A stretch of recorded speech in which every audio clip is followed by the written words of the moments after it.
والصلاة والسلام على رسول الله من قال لا نبي بعده. أما بعد فأعوذ بالله من الشيطان الرجيم. بسم الله الرحمن الرحيم. فصل لربك وانحر. صدق الله العظيم.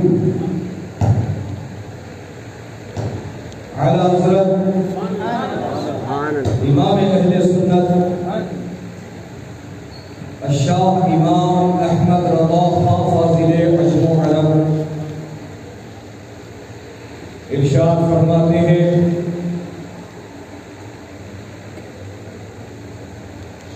وہ جہنم میں گیا جو ان سے مستغنی ہوا. وہ جہنم میں گیا جو ان سے مستغنی ہوا ہے خلیل اللہ کو حاجت رسول اللہ. سبحان اللہ سبحان اللہ. اور شاعر مشرق ڈاکٹر اقبال کہتے ہیں، اگر آج بھی ہو ابراہیم سا ایماں پیدا. سبحان اللہ سبحان اگر آج بھی ہو ابراہیم سا ایماں پیدا، آپ کر سکتی ہے اندازے گلستان پیدا. عزیزان گرامی اوقات، آپ تمامی احباب اہل سنت کی خدمت میں میں اپنی جانب سے اور مرکز اہل سنت و جماعت وادی رضا شاہی نگر حیدرآباد کے تمام ذمہ دار و اراکین کی جانب سے عید الاضحیٰ کی پرخلوص مبارکباد پیش کرتا ہوں اور رب کعبہ کی بارگاہ میں دعا گو کہ مولا کریم جتنے مسلمان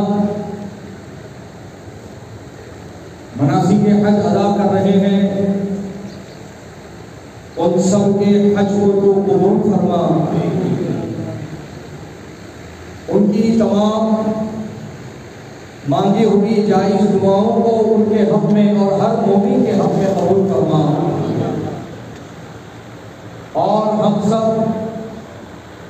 ایمان والوں کو اس مبارک دن کے فیوز و برکات سے مالا مال فرما، اور تیری عطا اور تیری توفیق سے ہم میں جو قربانی کر رہے ہیں مولا ان کی قربانیوں کو اپنی بارگاہ میں قبول فرما، اور دونوں جہاں میں اس کا بہتر سے بہتر صلہ اور اجر عطا فرما. آئیے کچھ کہنے اور سننے سے پہلے ہم اور آپ سب مل کر سرکار مدینہ راحت قلب و سینہ جناب پاک احمد مجتبی محمد مصطفیٰ صلی اللہ علیہ وسلم کی بارگاہ مبارک میں ہدیہ درود پیش کرنے کی سعادت حاصل کریں. پڑھیے بابا زبد درود شریف. اللہم صلی علی سیدنا شفیعنا حبیبنا و مولانا محمد کما تحب و ترضى بأن تصلي عليه صلاة دائمة بدوام ملك الله. عزیزان گرامی اوقات،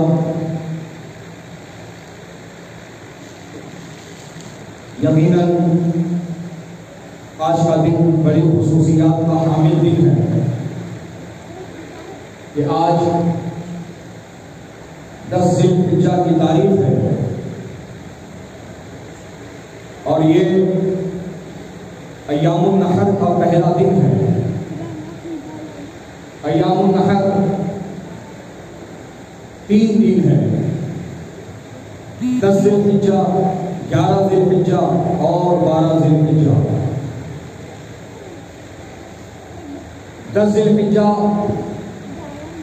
کی فجر سے لے کر 11 ذی الحجہ کی عصر تک یہ قربانی کا وقت ہے، لیکن جو گاؤں دیہات میں لوگ رہتے ہیں ان کے لیے یہ اجازت ہے کہ وہ نماز فجر کے بعد ہی قربانی دے سکتے ہیں، لیکن جو لوگ شہروں میں رہتے ہیں جہاں پر جمعہ اور عیدین قائم کیا جاتا ہے، جہاں پر جمعہ کی نماز اور عیدین پڑھی جاتی ہے، شہر میں رہنے والے لوگوں کے لیے یہ ضروری ہے کہ وہ نماز عید سے فارغ ہو کر کے ہی قربانی کریں گے۔ عزیزان گرامی مقام، یہ 3 دن ایام النحر ہے، اور ان 3 دنوں میں اللہ تعالیٰ کے نزدیک قربانی کرنا سب سے افضل عمل ہے۔ سبحان اللہ، سبحان اللہ، سبحان اللہ۔ اور اللہ تبارک و تعالیٰ نے قرآن مجید میں ارشاد فرمایا فَصَلِّ لِرَبِّكَ وَانْحَرْ، بس تم اپنے رب کے لیے نماز پڑھو اور قربانی کرو۔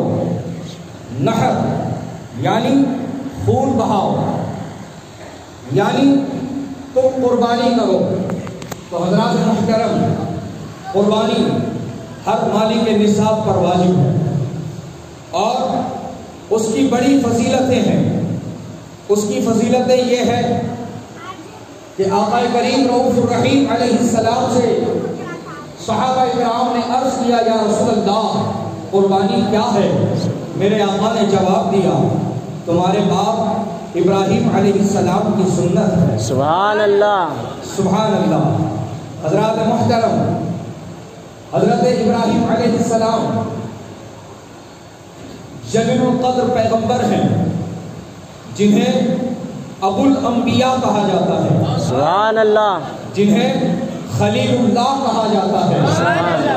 حضرات محترم، یہ حضرت ابراہیم خلیل اللہ علیہ السلام ہیں جو اللہ کے بڑے محبوب ہیں، اللہ کے بڑے مقرب ہیں، جنہیں اللہ تعالیٰ نے اپنی خلت عطا فرمایا، یعنی اپنا دوست بنایا۔ خلیل کے معنی دوست کے ہیں، خلیل کے معنی دوست کے ہیں۔ حضرات محترم، حضور شہباز دکن سبحان اللہ علیہ رحمہ سبحان اللہ فرمایا کرتے تھے کہ خلیل کے معنی بھی دوست ہیں، حبیب کے معنی بھی دوست ہیں۔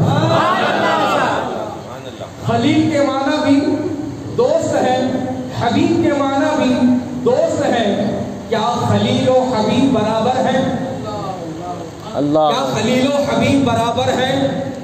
تو حضرات حضور شہباز دکن علیہ رحمہ اس کا جواب یوں ارشاد فرماتے تھے کہ خلیل کے معنی بھی دوست ہے، حبیب کے معنی بھی دوست ہے، لیکن دونوں دوستوں میں بڑا فرق ہے، اتنا بڑا فرق ہے کہ زمین و آسمان کا فرق بھی چھوٹا پڑ جائے، اس سے بھی بڑا فرق ہے۔ اور وہ فرق کیا ہے؟ خلیل اس دوست کو کہا جاتا ہے کہ رب جو چاہے خلیل پورا کرے، حبیب اس دوست کو کہا گیا ہے کہ جو حبیب چاہے رب پورا کرے۔ سبحان اللہ، سبحان اللہ۔ خلیل سے رب نے چاہا خلیل لے جاؤ اپنی بیوی بچے کو چھوڑ دو اس ویران جگہ میں، لبیک مولا، چھوڑ دیا لے جا۔ یہ وہی جگہ ہے جہاں آج خانہ کعبہ بنا ہوا ہے۔ سبحان اللہ، سبحان اللہ۔ آپ کو یہ بات پتا ہونی چاہیے، اگر نہیں پتا ہو تو میں بتاؤں۔ حضرت ابراہیم علیہ السلام کی پہلی زوجہ پاک کا نام ہے بی بی سارہ رضی اللہ تعالی عنہ۔ 80 سال تک حضرت ابراہیم علیہ السلام اللہ کی بارگاہ میں اپنے لیے اولاد کی دعا مانگتے ہیں۔ اللہ کتنا؟ 80 سال 80 سال۔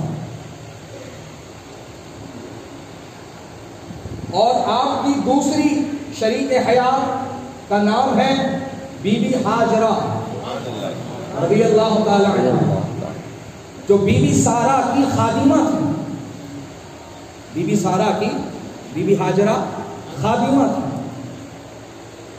تو جب بی بی سارہ سے حضرت ابراہیم کو اولاد نہیں ہو رہی تھی تو خود بی بی سارہ نے بی بی ہاجرہ سے نکاح کرنے کا مشورہ دیا حضرت ابراہیم. سبحان اللہ سبحان اللہ. کہا کہ مجھ سے تو آپ کو اولاد نہیں ہو رہی ہے، آپ میری خادمہ ہاجرہ سے نکاح فرما لیں. سبحان. تو انشاءاللہ اللہ نے چاہا تو ان کے ذریعے سے آپ کو اولاد ہوگی. بہرحال حضرت ابراہیم نے پہلے منع کیا، پھر بی بی سارہ نے منایا، پھر حضرت ابراہیم نے بی بی ہاجرہ سے نکاح فرمایا. حضرات 80 سال کے طویل انتظار کے بعد حضرت ابراہیم کے گھر بچے کی ولادت ہوئی. سبحان اللہ. سبحان. وہ بچہ بھی ایسا مبارک بچہ سبحان اللہ سبحان اللہ سبحان اللہ کہ بی بی ہاجرہ رضی اللہ تعالی عنہا اور آپ کے شیرخوار بچے حضرت اسماعیل علیہ نبینا علیہ السلام کو جب اس ویران جگہ پر چھوڑنے کا حکم دیا گیا، حضرت ابراہیم نے بنا کچھ سوال کیے، اعتراض کیے، شکوہ و شکایت کیے، اللہ تعالیٰ کے حکم پر عمل کیا اور لے جا کر اس ویران جگہ میں چھوڑ دیا. حضرات محترم، ایک اکیلی عورت ایک شیرخوار کو لے کر اس ویران جگہ پر ہے جہاں پر چرند و پرند بھی نہیں.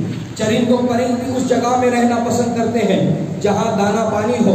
وہاں تو کچھ بھی نہیں ہے، چٹیل میدان ہے، ریت ہے، پتھر ہے، پہاڑ ہے. حضرات محترم، اور جو کھانا پینا ساتھ میں تھا جب وہ ختم ہو گیا اور جب بچے کو پیاس لگی اور جب بچہ پانی سے بلکنے لگا، ماں کا کلیجہ تڑپ اٹھا.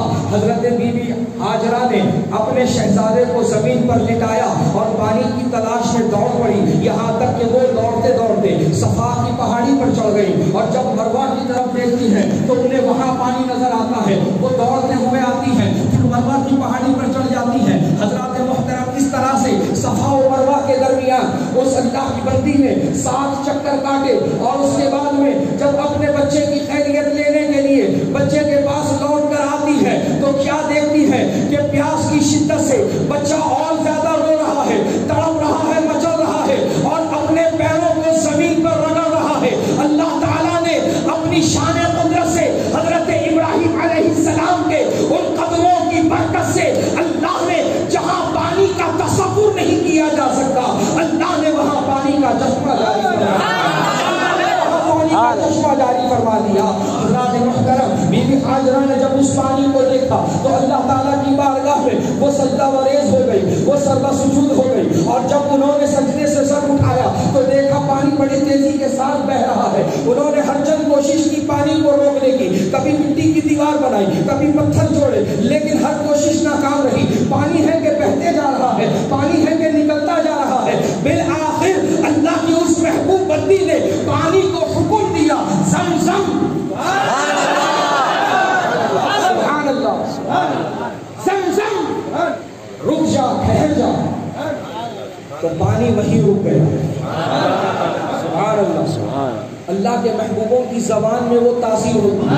سبحان اللہ. اللہ کے محبوبوں کی زبان میں وہ تاثیر ہوتی ہے اور اللہ کے وہ ایسے محبوب ہوتے ہیں کہ وہ جو حکم دیتے ہیں جس کو، وہ حکم پورا ہو جاتا ہے. تو بہرحال بی بی ہاجرہ اپنے اس شیرخوار کو لے کر وہاں تنہا رہنے لگی. بہت دور سے ایک قافلہ گزر رہا تھا، غالباً اس قافلے کا نام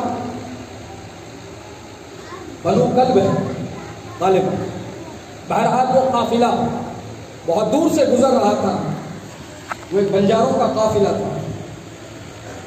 تو انہوں نے بہت دور سے یہ چیز محسوس کی کہ ایک وادی ہے جس وادی میں پرندے جا رہے ہیں اور اڑ کے واپس نکل رہے ہیں. تو جو تجربے کی نظر رکھتے تھے انہوں نے جب یہ منظر دیکھا تو اس نتیجے پر پہنچے کہ ہو نہ ہو وہاں پانی موجود ہے۔ سبحان اللہ سبحان اللہ۔ حضرات محترم، تو وہ ایک چکر کاٹتے ہوئے اس وادی میں پہنچے، اور وادی میں جب پہنچے تو کیا دیکھا؟ ایک تنہا عورت اپنے شیرخوار کو اپنے سینے سے لگائے ہوئے وہاں موجود ہے۔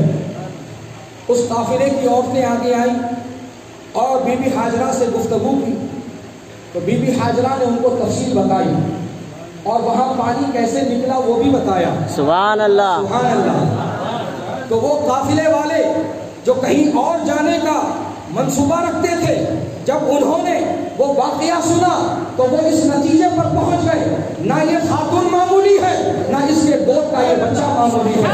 چنانچہ انہوں نے آگے کا سفر منقطع کر دیا اور یہ فیصلہ کیا کہ اب ہمیں اور کہیں نہیں جانا ہے، بلکہ اسی سرزمین پر آباد ہو جانا ہے۔ سبحان اللہ سبحان اللہ۔ دیکھیے اللہ تعالیٰ کیسے اسباب بناتا ہے۔ سبحان اللہ۔ اب تک وہاں کوئی نہیں تھا، آج پوری آبادی آباد کر دیا اللہ۔ سبحان اللہ۔ بہرحال جب حضرت اسماعیل علیہ السلام دوڑنے بھاگنے کی عمر میں پہنچے تو اللہ تعالیٰ کا حکم ہوا ابراہیم علیہ السلام کو، ابراہیم اب لوٹو اپنی بیوی اور بچے کی طرف۔ حضرت ابراہیم نے لبیک کہتے ہوئے سفر کیا اور وہاں پہنچے تو کیا دیکھا کہ جب چھوڑ کر گئے تھے وہاں کچھ نہیں تھا، اب جب واپس آئے ہیں پوری آبادی بسی ہوئی ہے۔ سبحان اللہ۔ چنانچہ آپ بی بی حاجرہ سے وہاں ملاقات کی اور حضرت اسماعیل کے ساتھ رہنے لگے۔ حضرات محترم، کہ ایک رات آپ سوئے ہوئے تھے تو خواب میں آپ نے دیکھا کہ آپ اپنے ہی ہاتھ سے اپنے شہزادے حضرت اسماعیل کے گلے پر چھری چلا رہے ہیں۔ اللہ اکبر۔ اور بڑی تیزی کے ساتھ یہ بتا دوں آپ کو کہ انبیاء کے جو خواب ہوتے ہیں وہ بھی وحی خدا ہوتے ہیں۔ سبحان اللہ سبحان۔ انبیاء کے جو خواب ہوتے ہیں وہ بھی اللہ تعالیٰ کی طرف سے وحی ہوتی ہے۔ تو حضرت ابراہیم علیہ السلام نے جب یہ خواب دیکھا کہ آپ اپنے ہاتھوں سے اپنے شہزادے کو ذبح کر رہے ہیں تو آپ نے اس کی تعبیر قربانی نکالی اور اللہ کی راہ میں کئی جانور آپ نے قربان کیے، اور جب بستر پر لوٹے تو واپس وہی خواب دکھایا گیا۔ پھر آپ اگلی صبح اٹھے، پھر اللہ کی بارگاہ میں کئی جانور قربان کیے، اور جب واپس بستر پر لوٹے تو تیسری رات بھی لگاتار وہی خواب دکھایا گیا کہ آپ اپنے ہاتھوں سے اپنے شہزادے کو ذبح کر رہے ہیں۔ پھر آپ نے کئی جانور ذبح کیے، پھر آخر آپ کو وہی خواب دکھایا گیا۔ تو اب آپ سمجھ گئے کہ اللہ تعالیٰ مجھ سے جانور کی قربانی نہیں، میرے بیٹے کی قربانی چاہتا ہے، اللہ میرے بیٹے کی قربانی چاہتا ہے۔ اللہ اکبر اللہ اکبر اللہ اکبر۔ اپنے شہزادے کو بلایا اور فرمایا، اے میرے پیارے بیٹے، سبحان اللہ سبحان بنیا، سبحان اللہ سبحان اللہ۔ اے میرے پیارے شہزادے، اے میرے پیارے لاڈلے، میں خواب میں دیکھ رہا ہوں انی اذبحک، میں یہ دیکھ رہا ہوں کہ میں تجھے کاٹ رہا ہوں، میں تجھے ذبح کر رہا ہوں۔ بول تیرا کیا کہنا ہے اس بارے میں؟ سبحان اللہ سبحان۔ حضرت ابراہیم علیہ السلام کم سن عمر میں ہیں، اسماعیل دوڑنے بھاگنے کی عمر میں ہیں، اپنے والد ماجد حضرت ابراہیم سے عرض کرتے ہیں، اے میرے بابا جان، سبحان آپ وہ کر گزریے جس کا اللہ آپ کو حکم دیتا ہے۔ سبحان اللہ سبحان۔ ستجدونی انشاءاللہ من الصابرین، انشاءاللہ آپ مجھے صبر کرنے والا پائیں گے۔ سبحان اللہ سبحان اللہ۔ اے بابا جان، اگر آپ اللہ کی رضا کے لیے، اللہ کی خوشنودی کے لیے، اللہ کے حکم کی تکمیل کے لیے اگر آپ مجھے ذبح کرنا چاہتے ہیں تو میں اللہ کی رضا کے لیے ذبح ہونا چاہتا ہوں۔ سبحان اللہ سبحان اللہ سبحان اللہ سبحان اللہ۔ چنانچہ حضرت ابراہیم علیہ السلام نے بی بی حاجرہ سے کہا کہ میرے شہزادے کو تیار کرو۔ ماں نے تیار کیا، ماں کو پتہ ہی نہیں کہ بیٹا جا رہا ہے ذبح ہونے کے لیے۔ اللہ۔ اور حضرت اسماعیل اپنے والد سے یہ مشورتاً کہتے ہیں، بابا جان چھری اچھی طرح تیز کر لیجیے، آنکھوں پہ پٹی باندھ لیجیے، کہیں محبت آڑے نہ آ جائے، اللہ اکبر، اور میرے خون آلود کپڑے میری ماں کو دے دینا کہ جب جب میری یاد اس کو تڑپائے گی وہ میرے خون آلود کپڑوں کو دیکھ کر تسلی پائے گی۔ اللہ اکبر، اللہ اکبر۔ حضرات، وقت بڑی تیزی سے گزر رہا ہے، بہرحال اس بات کو میں یہاں مکمل کروں کہ حضرت ابراہیم علیہ السلام اپنے شہزادے کو لے کر چلے، راستے میں 3 جگہ شیطان نے بہکانے کی، بھٹکانے کی کوشش کی، وسوسہ ڈالنے کی کوشش کی۔ حضرت ابراہیم و اسماعیل نے کنکریاں پھینکی، اسی کو رمی جمار کہا جاتا ہے۔ وہ سنت آج بھی باقی ہے، جب تک ادا نہیں ہوگی حج مکمل نہیں ہوگا۔ سبحان اللہ، سبحان اللہ۔ بہرحال لے کر چلے گئے اس میدان میں، اور میدان میں پیشانی کے بل لٹا دیا، آنکھوں پہ پٹی باندھ لی، اور تیز ترار چھری سے گردن پر چھری چلا دی۔ اللہ اکبر۔ لیکن گلا نہیں کٹا، گلا نہیں کٹا۔ آپ نے پھر چھری کو تیز کیا، پھر دوبارہ کوشش کی، گلا نہیں کٹا، پھر دوبارہ کوشش کی، اس مرتبہ گلا کٹا، خون کا فوارہ نکلا اور ہاتھ میں خون کی گرمی محسوس ہوئی۔ آپ نے اللہ کا شکر ادا کیا، اے اللہ شکر ہے تیرا۔ جب آنکھ سے پٹی اتاری تو کیا دیکھا؟ جس جگہ پہ حضرت اسماعیل کو لٹایا تھا وہاں دمبا ہے، اور حضرت اسماعیل حضرت جبریل کے ساتھ کھڑے ہو کر مسکرا رہے ہیں۔ سبحان اللہ، سبحان اللہ، سبحان اللہ۔ حضرات محترم، یہ دمبا حضرت جبریل جنت سے لے کر آئے۔ جب حابیل و قابیل کے درمیان فیصلہ ہو رہا تھا اس وقت یہ دمبا پیش کیا گیا تھا، اور یہ دمبا جنت میں تھا، وہاں سے حضرت جبریل لے کر آئے، حضرت اسماعیل کو ہٹایا اور حضرت اسماعیل کی جگہ پر دمبے کو ملایا۔ سبحان اللہ۔ دوستو بزرگوں، اس طرح سے قربانی کی شروعات ہوئی، اور اس کو دوام میرے نبی نے بخشا۔ سبحان اللہ، سبحان، میرے نبی نے اس سنت کو اپنایا، اور میرے نبی نے بھی قربانی فرمائی۔ سبحان اللہ۔ 2 چتکبرے بکروں کی قربانی میرے آقا نے پیش فرمائی، ایک اپنی جانب سے اور اپنے تمام اہل خانہ کی جانب سے، اور ایک بکرا پوری امت مرحومہ کی جانب سے۔ سبحان اللہ، سبحان اللہ۔ سبحان ہمارے آقا ہم کو بھولتے نہیں ہیں، ہمارے آقا ہم کو فراموش نہیں کرتے، ہمارے آقا نے ہماری جانب سے پہلے ہی قربانی پیش کی۔ سبحان اللہ، سبحان اللہ۔ تو حضرات محترم، اگر نبی نے پیش کی ہے ہماری جانب سے تو ہم غلاموں کا بھی یہ فرض ہے کہ ہم اپنے آقا کی جانب سے قربانی کریں۔ سبحان اللہ۔ اپنے آقا کی جانب سے قربانی کریں، لیکن یہ یاد رکھیں مسئلہ، اگر ایک ہی جانور ہے، ایک ہی بکرا ہے، اور مالک نصاب کو چاہیے کہ پہلے وہ اپنے نام کی قربانی کرے، اگر اس کے پاس اتنا مال ہے کہ اپنا واجب ادا کرنے کے علاوہ اور بھی قربانیاں وہ دے سکتا ہے تو اس کو اجازت ہے۔ سبحان اللہ۔ وہ چاہے تو نبی کے نام سے کاٹے، وہ چاہے تو غوث اعظم کے نام سے کاٹے، چاہے تو غریب نواز کے نام سے کاٹے، چاہے تو اپنے پیر و مرشد کی جانب سے کاٹے، چاہے تو اپنے مرحومین والدین کی جانب سے بھی کاٹ سکتا ہے۔ سبحان اللہ۔ اب یہاں جلدی سے مسئلہ سماعت کر لیجئے، اگر مرحومین میں سے کسی نے، والد نے، مان لیجئے والد نے جو مرحوم ہے، مرنے سے پہلے، انتقال سے پہلے انہوں نے اگر وصیت کی کہ ہر سال میرے نام کی قربانی ہوگی، حضرات محترم، تو اب ان کے نام سے بھی قربانی کرنا ضروری ہے۔ اور اس کا مسئلہ یہ ہے کہ وہ جو وصیت والی قربانی ہے، اب جب وصیت کے تحت آپ نے عمل کرتے ہوئے قربانی کی ہے، اب وہ گوشت آپ نہ استعمال کر سکتے ہیں نہ کسی کو بانٹ سکتے ہیں، وہ گوشت پورے کا پورا غریبوں مسکینوں کو دے دینا۔ سبحان اللہ۔ وہ گوشت پورے کا پورا غریبوں اور مسکینوں کی طرف آپ کو دے دینا ہوگا۔ اور جو اگر وصیت نہیں ہے تو پھر آپ کو اختیار ہے، آپ چاہیں تو اپنے والدین کے نام سے ذبح کر سکتے ہیں۔ حضرات محترم، اور مسئلہ یہ ہے کہ آپ حضرات جانور جو کاٹ رہے ہیں وہ تندرست، فربا اور قربانی کے لائق ہونا چاہیے۔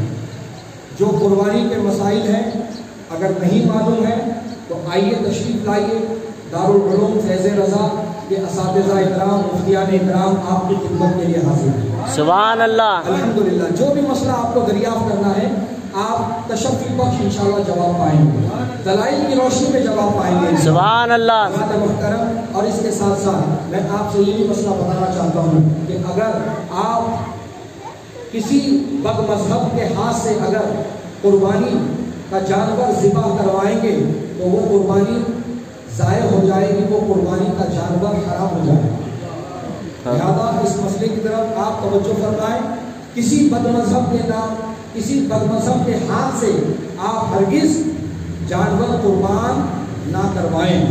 حضرات محترم، اب ایک مسئلہ یہ ہے کہ مارکیٹ سے ہم لوگ غیر مسلم لوگوں کو بکرا صاف کرنے اور ٹکڑے بنانے صاف صفائی کے لیے لے کر کے آتے ہیں۔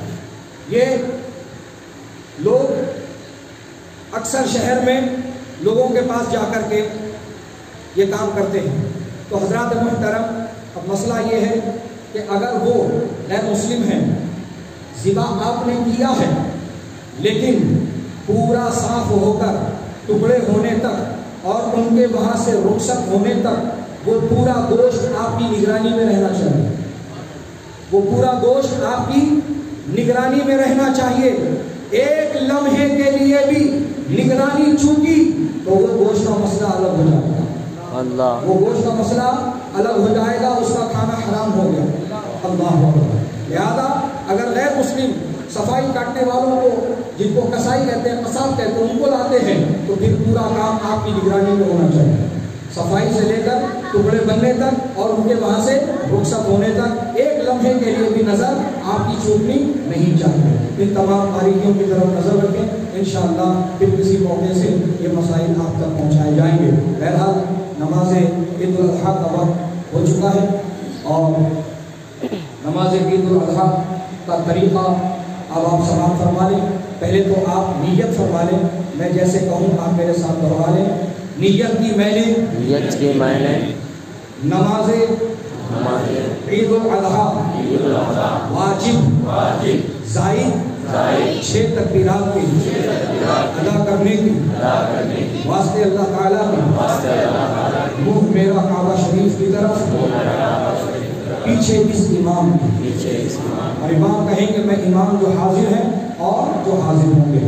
حضرات محترم، اس کے بعد امام صاحب پہلی تکبیر پکاریں گے اللہ اکبر، تو آپ اپنے دونوں ہاتھوں کو کانوں تک اٹھائیں اور ناف پر یا ناف کے نیچے باندھیں اور ثنا پڑھیں، سبحانک اللہم و بحمدک و تبارک اسمک و تعالی جدک و لا الہ غیرک۔ اس کے بعد امام صاحب دوسری تکبیر پکاریں گے اللہ اکبر، دونوں ہاتھوں کو کانوں تک اٹھائیں نیچے چھوڑیں، پھر اس کے بعد تیسری تکبیر پکاریں گے اللہ اکبر، پھر اپنے دونوں ہاتھوں کو کانوں تک اٹھائیں اور نیچے چھوڑیں، اور پھر چوتھی تکبیر جب پکاریں گے اللہ اکبر تو پھر آپ اپنے ہاتھوں کو ناف پر یا ناف کے نیچے باندھ لیں۔